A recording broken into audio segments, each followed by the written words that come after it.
ล่าสุดเมียของสองคนที่ติดถ้ำได้ออกมาโพสต์เคลื่อนไหว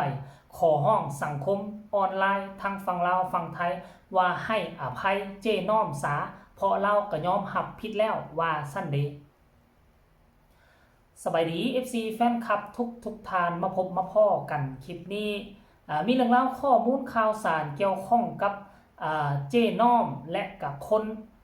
ที่เกี่ยวข้องนั่นก็คือเมียผู้ที่ยังติดถ้ำอยู่บ่ว่าจะเป็นเมียเท่าเบบ่ว่าจะเป็นเมียเท่าลักกะดีท่านผู้ชมโดยเฉพาะน้องพรที่อยู่บ้านพันไซเมืองล่องแจ้งแขวงไซสมบูรณ์นั่นละท่านผู้ชมเอ้ยนั่นก็คือเราได้ออกมาโพสต์เคลื่อนไหวเพราะว่ามื้อวานนี้เจ้น้อมก็ได้ไล่สดห้องห่มห้องให้เซ็ดน้ำหูฝ้ายน้ำตาบอกว่าเงินที่ทุกคนต้องการนะประมาณ400กว่านะจะจกเงินตนเองโอนไปให้ศาลแล้วก็แล้วเนาะฟังแบบนี้ฟังไปฟังมาก็คือว่าเจ้น้อมก็ยังบ่ยอมรับว่าตนเองโอนเงินไปบอกว่าเงินส่วนที่ทุกคนอยากได้อันสิหามาให้จกเงินตนเองโอนไปให้ทั้งสองครอบครัวนั่นเป็นที่เฮียบห้อยโอนไปแล้วยังบ่พอยังโทรไป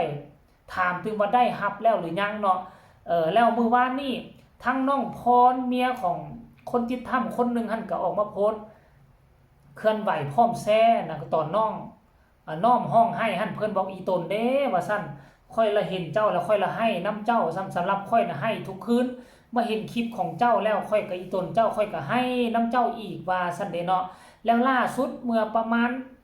3 ชั่วโมงที่ผ่านมานี่ท่านผู้ชม3 ชั่วโมงที่ผ่านมานี่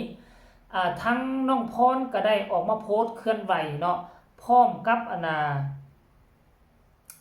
หลักฐานที่กระเจ้าโทรหากันบ่ว่าจะเป็นน้องพรบ่ว่าจะเป็นน้องปินโทรหาน่าจะ3 คนกระเจ้าโทรโอ้ล้มกันนะท่านผู้ชมก็เคยเฮ็ดคลิปไปแล้วว่าทั้ง2ครอบครัวที่ติดถ้ำนี่ข้าเจ้าบ่ได้ทวงเงินนำเจหนอมแต่อย่างใดบ่ได้ทวงบ่ได้ถามบ่ได้หยังต่างๆเจหนอมเอาให้ข้าเจ้า100 กว่าล้านนั่นข้าเจ้าก็เพิ่งพอใจแล้วแหละท่านผู้ชมข้าเจ้าภาคภูมิใจแล้วข้าเจ้าก็เลยบ่ได้ทวงและข้าเจ้าก็บ่ฮู้ว่าเงินบริจาคเหลือเท่าไหร่คือข้าเจ้าบ่ฮู้นะเรื่องราวเหล่านี้น่ะเนาะอันนี้แต่ว่าโลกสังคมโซเชียลข้าเจ้าท่วงติงข้าเจ้านำให้เนาะคันก่อนแล้วนี่ว่าโลกโซเชียลบ่นำข้าเจ้าก็อาจจะบ่ได้เงินห่วงนี้ไปเงินห่วงนี้ก็คันว่าแม่นความจริงเงินห่วงนี้ก็สิสูญหายไปหั่นน่ะเนาะเว้าแบบนี้ก็บ่ได้หมายความว่าเจ้น้อมเอาไปแท้บ่อันนี้ค่อยก็ยังบ่นั่นยัง50-50อยู่ทุกคนก็อยู่ในความเป็นกลางก็แล้วกันเด้อแล้วทั้งข้าเจ้าออกมาโพสต์เคลื่อนไหวว่าแนวใดท่านผู้ชมเนาะแล้วก็แท็กไปให้3 คนได้แท็กไปให้3 คนหมดเลยทุกคนเอ้ยเราบอกว่าสบายดีเพื่อนเฟซทั้งหลายเนาะขอบใจเด้อว่าซั่นเอื้อยน้อมที่ได้โอนเงินให้หมดแล้วให้ทั้ง2 ครอบครัวข้าพระเจ้าเด้อว่าซั่นเด้ถ้าเจ้าบ่รับบริจาคให้กะบ่มีเงินใช้ฮอดทุกมื้อนี้ขอบใจหลายๆที่เพื่อนเฟซทั้งหลายแล้วกะขอบใจ FC ทั้งหลายขอบใจที่โอนให้ได้ว่าซั่นเด้ขอให้อยู่ดีมีแฮงเด้อขอร่ำรวยๆเด้อเพื่อนเฟซทั้งหลายกะให้เพื่อนเฟซทั้งหลายให้อภัยเจ้น้อมเด้อว่าซั่นเด้เพราะลาวกะได้ยอมรับผิดแล้วลาวกะบ่ได้ตั้งใจนี่ท่านผู้ชม MC แฟนคลับเนาะโอ้โหท่านผู้ชมเอ้ยหลังจากที่เมียของผู้ติดถ้ำออกมาโพสต์แบบนี้ก็ยังมีคนบอกให้เมียผู้ติดถ้ำโอนส่งคืนให้ลาวแน่ค่าน้ำมันรถค่ากินค่าอยู่ค่าใช้จ่ายหลายอย่างอีตนลาวอย่าสู้ไปบอกให้เขาเจ้าโอนคืนเลยมันสิยุ่งยากตืมท่านผู้ชมจักหน่อยนึงคันเขาเจ้าโอนค่าน้ำมุกน้ำมันแม่น่ะคนอื่นมาเห็นตืมเขาเจ้าก็สิวิพากษ์วิจารณ์ตืมมันสิก่อเป็นเรื่องประเด็นดราม่าใหม่ขึ้นตืมนะท่านผู้ชม FC แฟนคลับก็ขอให้มันจบเท่านี้ก็แล้วกันนี่ไปหักเงินใต้ตกใต้โต๊ะหักเงินหลังหมอกหลังไม้อีกตืมมันสิกลายเป็นประเด็นดราม่าขึ้นอีกตืมได้ท่านผู้ชมเนาะก็คือเรื่องราวของ เจ้น้อมนี่น่ะท่านผู้ชมหลายคนก็คงจะฮู้เลยแหละถ้าผู้ใดอยู่ในสื่อสังคมโซเชียลหั่นน่ะแต่ว่าค่อยก็บ่ฮู้ดอกว่ามันแท้หรือบ่แท้ท่านผู้ชมอันฟังนึงก็มีหลักฐานคือสเตตเมนต์ขนาดยังบ่ทันเปิดหมดเทื่อก็ยังว่าเงินได้เหลือนั่นลืนนั่นแล้วบัดนี้เจ้น้อมก็บ่อยากเปิดสเตตเมนต์อีกจักมันสาเหตุเพราะหยังเปิดสเตตเมนต์นี่มันสิได้เสียเงินเสียคำมาหรือว่าแนวใดจึงบ่ยอมเปิดขั้นกรณีว่าคือซาคือโตค่อยนี่นะคันท่าสเตตเมนต์มันมีเพียงแต่ 2-300 ล้านคือว่าคือตะเกียนเขาสิเปิดซัดหน้าเขาโลดเปิดออกมาโลดกลางใส่หน้าเขาโลดสาเหตุที่บ่กลางก็เพราะหยังหน้าทำอิฐนี่ค่อยก็คิดว่านะเราก็อาจจะบ่จงใจดอกเราก็อาจจะคิดว่าเงินมันมีแต่ซ้ำนั้นซ้ำที่เราเอาไปให้เขา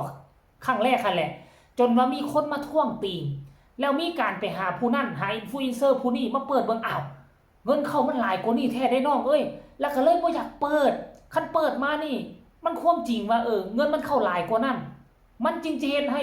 คนถล่มตัวเองหลายบ่จึงบ่เปิดนะท่านผู้ชมนี่สิย้อนเป็นแล้วนี่แหละย้อนความบ่ฮู้ค่อยคิดว่าเพราะอันนี้ก็เป็นครั้งแรกของเจน้อม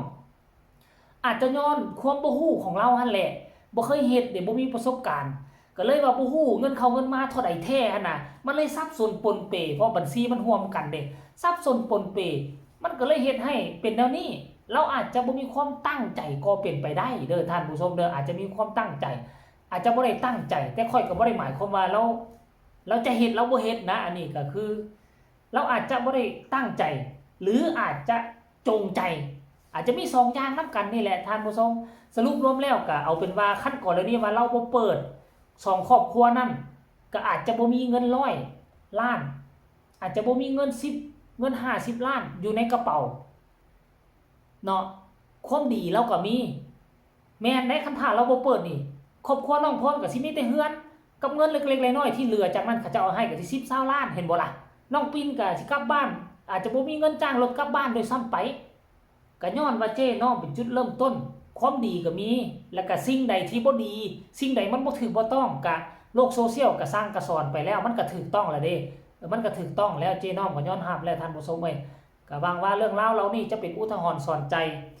คนอื่นในอนาคตที่จะสร้างความดีที่จะเปิดบริจาคนี่หลายคนก็ตั้งคำถามว่าเปิดบริจาคแล้วนะสิให้เขาจกดากตนเองบ่ไปช่วยเหลือน่ะบ่ให้เขาไล่ค่าน้ำมุกน้ำมังมันมีแนวนี้มันมี2กรณีอยู่ต่างประเทศเฮาก็เคยเห็นการเปิดบริจาคนี่ต้องจ๊ะแจ้งต้องเว้าก่อนเปิดบริจาคสิเอาบัญชีตัวนี้แล้วเปิดบริจาคนี่พวกเจ้าสิเฮ็ดแนวใด1มาได้เงินบริจาคแล้วจะไล่ค่า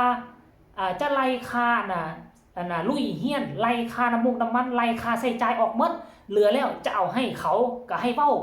ก่อนรับบริจาคเลยและอันนึงเนาะเปิดรับบริจาคแล้วจะบ่หักค่าเสียหายจะบ่หักค่าใช้จ่ายหยังทั้งหมดก็คือให้แจ้งทั้ง2อย่างบ่เชื่อพวกเจ้าไปเบิ่งโลดสื่อสังคมเพื่อนบ้านของพวกเฮาในการเปิดบริจาคมันมี2อย่างต้องให้จะแจ้งก่อนจะเปิดบริจาคอันที่1เปิดมานี่รับเปิดบริจาคแล้วสิไล่ค่าใช้จ่ายออกเหลือเท่าใดเลยสิให้เขาอันที่1ต้องจะแจ้งแล้วนี่อันที่2ก็เว้าตรงๆเลยเปิดมาแล้วพวกเฮาจะบ่ไล่ค่าใช้จ่ายพวกเฮาสิเอาเงินส่วนตัวออกเป็นค่าใช้จ่ายแล้วพวกเฮาก็สิส่งให้เขาหมดแนวนี้2อย่างอันนี้คือบ่ชัดเจนบอกว่าสิเปิดบริจาคเด้อผู้ละ 30,000 เท่านั้นเท่านี้ไผอยากโอนมาก็โอนบ่อยากให้โอนกายเด้อบ่เว้าชัดเจนว่าสิหักค่าใช้จ่ายบ่หักค่าใช้จ่ายมันก็เลยให้เกิดปัญหาคลุมเครือแบบนี้อีกอย่างนึงนะท่านผู้ชมเนาะเอาก็สรุปรวมแล้วก็อีตนทั้ง2ครอบครัวนั่นก็เรื่องประเด็นดราม่าก็ขอให้มันจบไปก็แล้วกันเด้อทุกคนเด้อแต่ว่าสำหรับคนที่บ่จบก็แล้วแต่ว่าค่อยก็บ่ได้อีหยังมากมายดอกท่านผู้ชมก็เป็นห่วงเป็นใยนำเจ้น้องอนาคตสิเฮ็ดหยังต่อไปก็ให้ระมัดระวังก็แล้วแต่เป็นกำลังใจให้คนทำความดีก็แล้วกันคลิปนี้ลาท่านผู้ชมก่อนสบายดี